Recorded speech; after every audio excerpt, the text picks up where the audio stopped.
شیخ Saadi فرماتے ہیں میں رود بار کے جنگلوں میں کھڑا تھا تو ایک آدمی چیتے کے اوپر سوار تھا، ہاتھ میں سانپ کا کوڑا پکڑا ہوا تھا، تو میرے قریب آ کے اس نے بریک لگائی نا جب، تو میں ٹھٹر گیا، ڈر گیا۔ تو وہ مسکرا کے کہنے لگے وہ صاحب جو چیتے پہ سوار تھے، سعدی ڈر گئے ہو؟ تو میں نے کہا بات ہی ڈرنے کی ہے، پہ چیتے پہ تم سوار ہو، ہاتھ میں سانپ کا کوڑا پکڑا ہے۔ تو سعدی فرماتے ہیں وہ بزرگ مسکرا کے بولے سعدی تو خدا کا ہو جا، خدا کی خدائی تیری ہو جائے گی، تو ہو کے تو دیکھ ان کا، پھر نوکر ہو جائے گی ساری خدائی تیری۔ لیکن ہم جب زر کے پیچھے لگ گئے تو پھر غلام بن گئے۔ یہ دنیا کی مثال سائے کی طرح ہے، سائے کے پیچھے بھاگو گے تو آگے بھاگے گا، سائے کے آگے بھاگو گے تو پیچھے بھاگے گا۔ اللہ اکبر۔ حضور نے ایک سوراخ سے بیل نکلتے ہوئے دیکھا، نکلنے کے بعد پھر دوبارہ اس چھوٹے سے سوراخ سے وہ گھسنا چاہتا ہے لیکن وہ گھس نہیں پاتا۔ تو جبریل امین سے پوچھا یہ کیا ماجرا ہے؟ عرض کی یا رسول اللہ صلی اللہ علیہ وسلم یہ اس شخص کی مثال بیان کی گئی ہے جو زبان سے بڑا بول بول بیٹھتا ہے اور پھر اس کو واپس لینا چاہتا ہے تو وہ نہیں لے پاتا۔ جو آپ بول دیا پھر وہ واپس نہیں ہو سکتا، اس لیے بولنے سے قبل سوچ کے بولنا چاہیے۔ یہ بہت سارے تیر زبانوں کے، کچھ لوگوں کی عادت ہوتی ہے کہ وہ فٹ بول دیتے ہیں، وہ یہ نہیں سوچتے اس سے کسی کا دل دکھ جائے گا۔ اور بعض لوگوں کے رویے یہ ہوتے ہیں کہ سچا بندہ کھرا ہوتا ہے، کڑوا ہوتا ہے تو وہ ہمیشہ ہی کڑوے رہتے ہیں۔ یہ کون سی بات ہے؟ رسول اللہ سے بڑا سچا کوئی نہیں تھا، حضور سے میٹھا کوئی نہیں تھا۔ تو یہ کیا بات ہوئی کہ یہ خیال کر کے کہ میں سچا ہوں اور کڑوا ہوں، ہر وقت زہر اگلتے رہو، لوگوں کی عزتیں اچھالتے رہو، لوگوں کی آبروؤں پہ حملہ کرتے رہو کہ میں سچا ہوں اور سچا بندہ کھڑا ہوتا ہے بات کر دیتا ہے۔ اپنی گفتگو کو کنٹرول میں کرو، کسی کا دل نہ توڑو، کسی کے دل کو اذیت نہ پہنچاؤ، خلق خدا کی بہتری کا سوچو، خود سہ لو اپنے اوپر لیکن کسی کو تکلیف نہ پہنچاؤ۔ اللہ کے محبوب علیہ السلام جب ناراض ہوتے تھے تو اللہ کے محبوب علیہ السلام کے چہرے سے صحابہ پہچانتے تھے کہ حضور غصے میں ہیں۔ کوشش حضور کی ہوتی کہ کچھ نہ کہا جائے، اور اگر حضور علیہ السلام کچھ کہنا چاہتے تو پھر آقا کریم علیہ السلام اجتماعی طور پہ کہتے ہیں کہ بعض لوگوں کا یہ خیال ہے ایسا نہیں ہے ایسا ہے، تاکہ اس کو دیکھو کئی لوگ بھرے مجمع میں ایک شخص کو ٹارگٹ کرتے ہیں، ایسا کرنے سے اس کی عزت ہی باقی نہیں رہتی۔ اللہ کے محبوب ایسا نہیں کرتے تھے، جب کسی کو کہنا ہوتا تو بھرے مجمع میں حضور کہنے کی بجائے حضور ایک ویسے بات کرتے کہ بعض لوگ ایسے کرتے ہیں بعض ایسے کرتے ہیں، ایسے نہیں کرنا چاہیے، اور جس کا ماجرا ہوتا وہ سمجھ جاتا۔ تو یہ کوئی بات نہیں ہوتی کہ میں کھرا آدمی ہوں، میں سچا آدمی ہوں، میں لوگوں کے دل چیرتا رہوں، میں لوگوں کے دل پر حملہ آور ہوتا رہوں، لوگوں کے جذبات سے کھیلتا رہوں، لوگوں کو تکلیف اور آزار پہنچاتا رہوں، اور خلق خدا کے لیے میں تکلیف کا باعث بن جاؤں صرف اس بات پر کہ میں سچا ہوں۔ پہلی بات یہ ہے کہ یہ تیرا گمان ہے کہ تو سچا ہے اور کھڑا ہے، یہ تو اللہ کو پتا ہے کون کہاں کھڑا ہے۔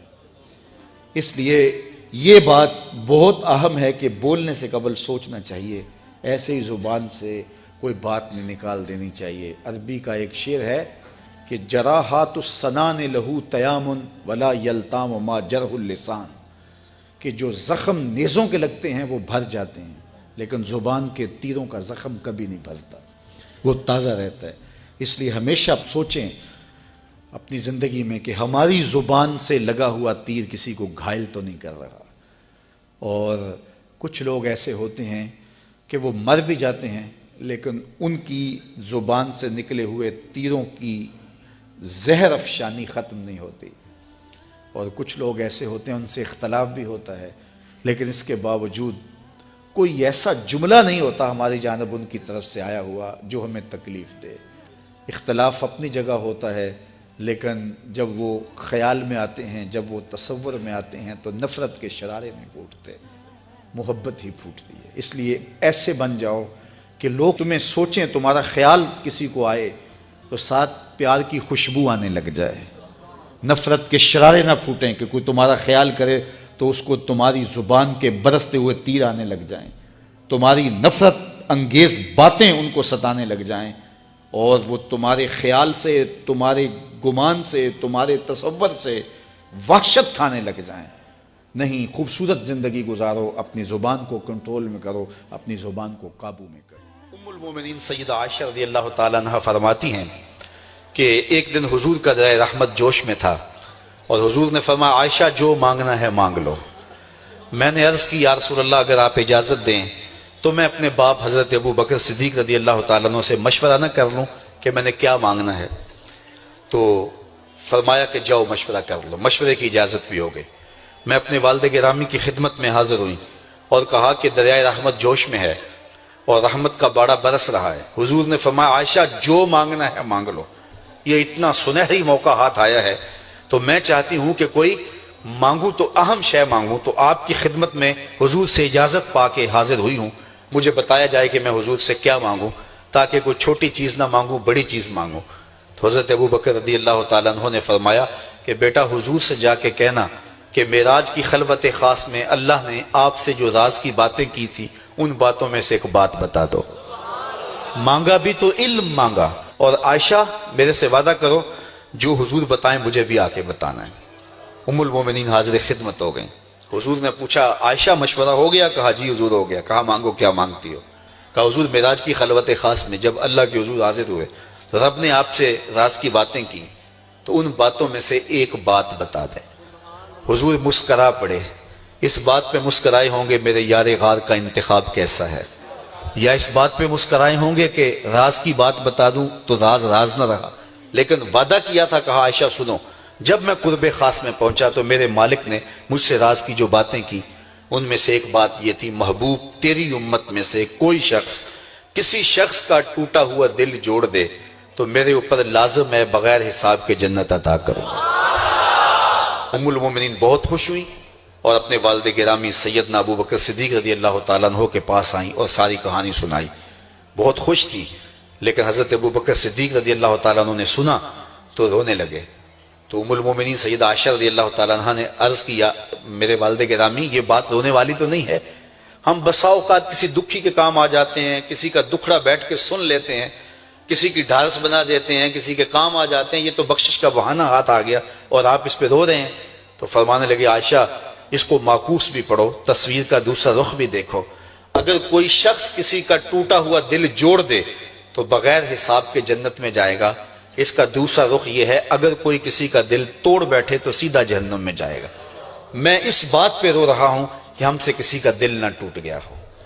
تو آج کی اس مجلس کے اندر کیا یہ دو باتیں میں اور آپ اپنے پلے باندھ سکتے ہیں؟ ایک کا تعلق حقوق العباد سے ہے اور ایک کا تعلق حقوق اللہ سے ہے۔ حقوق اللہ میں سب سے اہم چیز نماز ہے، اور پہلا سوال قیامت کے دن نماز کا ہی ہوگا۔ بلکہ حضور نے معراج میں جو مختلف مظاہرے دیکھے ان میں ایک چیز یہ بھی دیکھی، کچھ لوگوں کے سر پتھر سے کچلے جا رہے تھے، پھر صحیح ہو جاتے پھر کچلے جاتے۔ جبریل سے پوچھا یہ کون لوگ ہیں؟ تو کہا آپ کی امت کے یہ لوگ وہ لوگ ہیں کہ جن کے سر نماز سے بھاری رہتے تھے۔ نماز کا کہو نہ بے نمازی کو، تو وہ پہلا بہانہ تو یہ لگائے گا کہ میرے کپڑے ٹھیک نہیں ہیں۔ میرے بزرگ فرمایا کرتے تھے تیرے کپڑے کیسے پاک ہو سکتے ہیں؟ تو رب کے حضور جھکنا نہیں جانتا، آ اس کے حضور جھکنا سیکھ لے، وہ تیرا لباس بھی پاک کر دے گا، تیرا دل بھی پاک کر دے گا۔ تو دوسرا بہانہ یہ ہوتا ہے کہ ہفتے کو شروع کروں گا جی، پہلی تاریخ سے شروع کروں گا۔ یہ وہ بندہ کہہ رہا ہے، ہفتے کا وقت وہ دے رہا ہے جس کے پاس ایک لمحہ بھی اپنا نہیں ہے، جس کو یہ نہیں پتا کہ اٹھنے والا اگلا قدم کہاں ہوگا۔ وہ کہتا ہے انشاءاللہ ہفتے سے شروع کروں گا، فجر سے شروع کروں گا۔ میاں اللہ کے حضور بلاوا 5 وقت ہمیں آتا ہے، حی علی الصلاۃ حی علی الفلاح۔ کتنے بدبخت ہیں کہ جو اس پکار کے اٹھ کے اس کے حضور حاضر نہیں ہوتے۔ 5 گانا نماز شعار زندگی بنا لو، اور ہم یہ پکا عزم مصمم کر کے اٹھیں، اتنے زور سے ہم ارادہ کریں کہ شیطان بھاگ جائے، ہماری ہوا سے بھی بھاگ جائے۔ یہ تو اتنے پختہ ارادے کے ساتھ عزم کر کے جو ہے وہ آج ارادہ کر کے یہاں سے نکلے ہیں کہ وہ فجر کے وقت ہمیں بہکانے میں کامیاب نہ ہو، ادھر اذان پکارے ادھر ہم دوڑتے ہوئے اللہ کے گھر کی طرف پلٹ آئیں۔ ہم یہ عزم کریں کہ آج کے بعد نماز نہیں چھوڑیں گے۔ اللہ مجھے آپ کو 5 گانا نماز کی توفیق نصیب کرے، اور ہمیں توفیق نصیب کرے کہ ہم کسی کے دل شکستگی کا سامان نہ کریں۔ ٹوٹے ہوئے دل جوڑ سکیں تو ضرور جوڑیں، اور کسی کا دل توڑنے سے ہم گریز کریں اور اپنی زندگی کو ایک خوبصورت پیرائی کے اندر گزارنے کا ارادہ کریں۔